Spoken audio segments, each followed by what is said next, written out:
Hey guys, welcome back to my channel. आज मैं आपके लिए एक बहुत ही ज़्यादा इंटरेस्टिंग वीडियो लेके आई हूँ।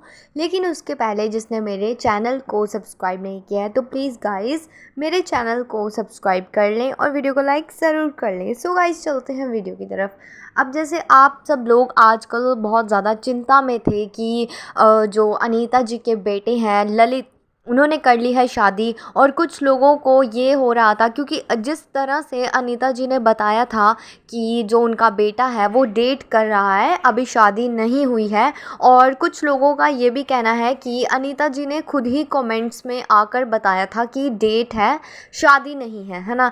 तो इस वजह से जो लोग हैं ना वो बहुत ज़्यादा परेशान हो गए थे कि शादी है या डेट है, क्योंकि अनीता जी जो क्लैरिफाई नहीं कर रही थी अभी शादी के बारे में कुछ भी।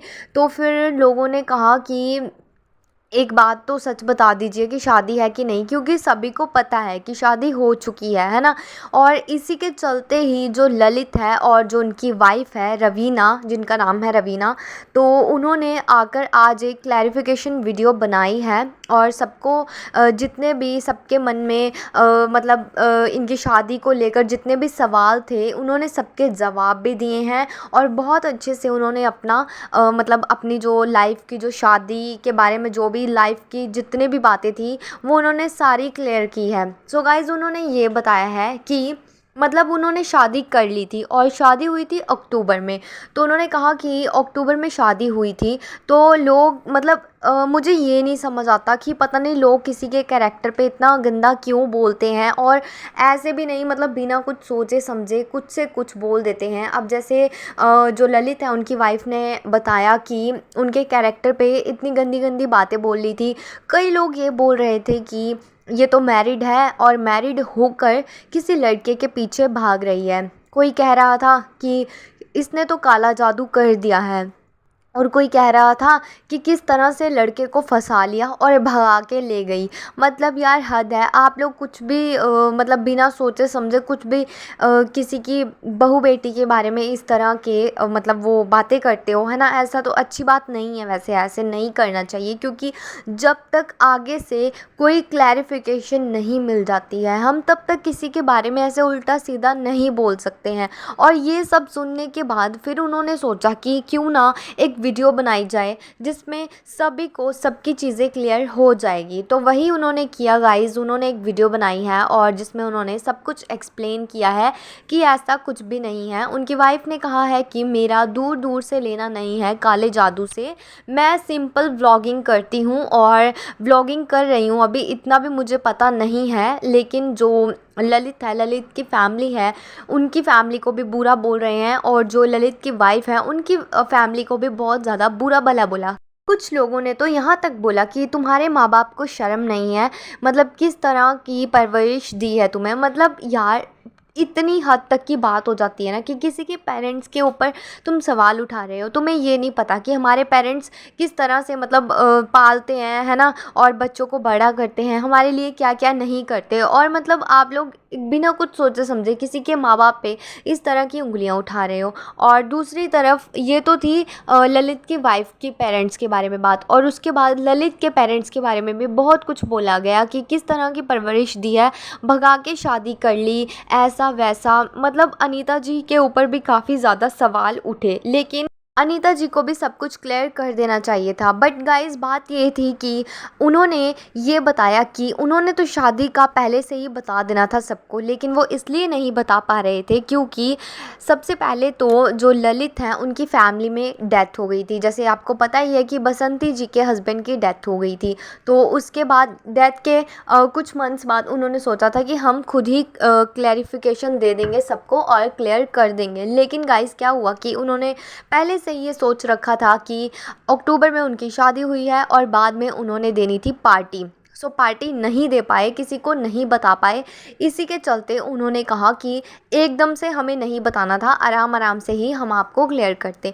लेकिन डेथ हो गई थी। उसके बाद ललित की वाइफ की फैमिली में भी किसी की डेथ हो गई। दोनों की फैमिलीज़ में डेथ हो गई थी। इसके चलते वो नहीं बता पा रहे थे।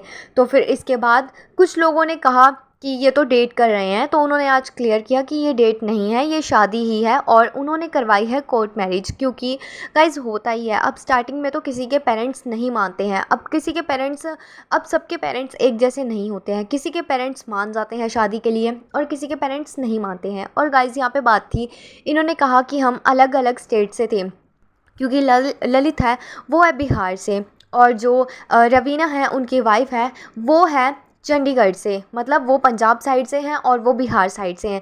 सो गाइज़ वो है पंजाबी और वो है मतलब बिहार साइड के। सो गाइज़ यही बात होती है कि अलग अलग स्टेट के तो नहीं मानने थे, तो उनके पेरेंट्स को थोड़ी सी दिक्कत हुई है एक्सेप्ट करने में, लेकिन उन्होंने एक्सेप्ट कर लिया है। क्योंकि होता ही है, जब बच्चों ने शादी करवा ही ली है तो पेरेंट्स को तो एक्सेप्ट करना ही होता है। और पेरेंट्स की नाराज़गी कितने दिन तक रहती है गाइज़, ऐसा नहीं होता। जो पेरेंट्स होते हैं वो वैसे आपको पता ही है कि अपने बच्चों से बहुत ज़्यादा प्यार करते हैं और उनकी हर एक चीज़ को वो एक्सेप्ट भी कर लेते हैं। लेकिन इसका मतलब ये नहीं होता कि आप लोग किसी के भी पेरेंट्स पे कुछ उल्टा सीधा गलत शलत बोलने लग जाएं, है ना। उन्होंने खुद आकर बताया है कि हमारे माँ बाप ने हमारे लिए क्या किया है वो हमें पता है, आपको कुछ भी नहीं पता है। मतलब कैसे किस तरह से माँ बाप अपने बच्चों के लिए क्या कुछ नहीं करते हैं। लेकिन अब कुछ लोगों के दिमाग में पता नहीं इतना उल्टा सीधा क्यों होता है। अब ये नहीं है कि सभी लोग, अब कुछ लोग जो हैं वो उनको मतलब कॉन्ग्रेचुलेशंस भी बोल रहे हैं कमेंट्स में, उनको इतनी ज़्यादा बधाइयाँ दे रहे हैं शादी के लिए। तो ये बहुत ज़्यादा अच्छा लगा मतलब देखकर कि कुछ लोग हैं जो उनकी खुशी में भी खुश हैं। लेकिन कुछ लोग हैं पता नहीं क्यों वो पेरेंट्स पे उंगलियां उठाने लग जाते हैं। अब बच्चों ने शादी की है तो इसमें पेरेंट्स की क्या गलती है, और बच्चों ने अपने पेरेंट्स को भी मना लिया है। तो उन्होंने कहा कि ललित और उनकी वाइफ ने कहा कि हमने अपने पेरेंट्स को भी मना लिया है, दिक्कत आई लेकिन कोई बात नहीं, दिक्कत आई थी लेकिन अब सब में सब कुछ ठीक है और हमारे घर में एक दूसरे का आना जाना भी लगा रहता है। और फिर वो कह रहे थे कि उसके बाद अब हम देंगे पार्टी और आप सभी को आना है। मतलब इतने अच्छे से उन्होंने सब कुछ एक्सप्लेन किया और उसके बाद उन्होंने सबको इनवाइट भी किया। सो गाइज़ ये कितनी अच्छी बात है, मतलब कि और कुछ लोग जो थे वो उन पे इतना गलत गलत बोल रहे थे। तो एंड में रवीना ने भी ये कहा था कि मुझे ऐसे नेक्स्ट टाइम पे प्लीज़ मत बोलना, क्योंकि मुझे काला जादू या फिर मतलब ऐसी वैसी बातें कि मैं लड़का भगा कर ले गई हूँ, हम दोनों ने भागकर शादी नहीं की है, हमने की है कोर्ट मैरिज। और शादी के बाद अब हम देंगे पार्टी, सबको बताएंगे कि हमने शादी कर ली है और इसके बाद पेरेंट्स भी मान गए हैं। तो प्लीज़ मुझ पे ऐसे मेरे कैरेक्टर पे इतना गंदा गंदा मत बोलिए। मतलब होता ही है गाइज़, किसी लड़की के कैरेक्टर के बारे में बोलना है तो बहुत ही ज़्यादा गलत बात है, और वो भी खुद की मर्ज़ी से ही कुछ भी बोल देना, ये तो बहुत ही ज़्यादा गलत बात है। सो गाइज़ ये थी इनकी क्लैरिफिकेशन, जो कि इन्होंने बहुत ज़्यादा अच्छे से क्लैरिफाई किया सबको। और मतलब अच्छा लगा इनकी जोड़ी को देखकर, प्यारे लग रहे थे दोनों। और इन दोनों ने सबको बता दिया है कि हमारी शादी हो चुकी है। और कुछ लोग जो गेस कर रहे थे कि ये तो डेट है, ये शादी नहीं है, तो ऐसा बिल्कुल भी नहीं है, उनकी शादी हो चुकी है। और घर वाले थोड़े से गुस्से में हो जाते हैं, नाराज़गी तो हो ही जाती है जब उनकी मर्ज़ी से शादी नहीं होती है। लेकिन अब उन्होंने अपने पेरेंट्स को मना लिया है और वो पार्टी भी जल्द से जल्द ही देंगे। सो गाइज़ आपकी क्या राय है प्लीज़ कमेंट करके ज़रूर बताना। और वीडियो पसंद आए तो प्लीज़ गाइज़ वीडियो को लाइक करें, शेयर करें एंड चैनल को सब्सक्राइब करना बिल्कुल भी ना भूलना। मैं आपके लिए ऐसी ही इंटरेस्टिंग वीडियोज़ लाती रहूँगी। तब तक के लिए टेक केयर, मिलते हैं नेक्स्ट वीडियो में। Thanks for watching guys.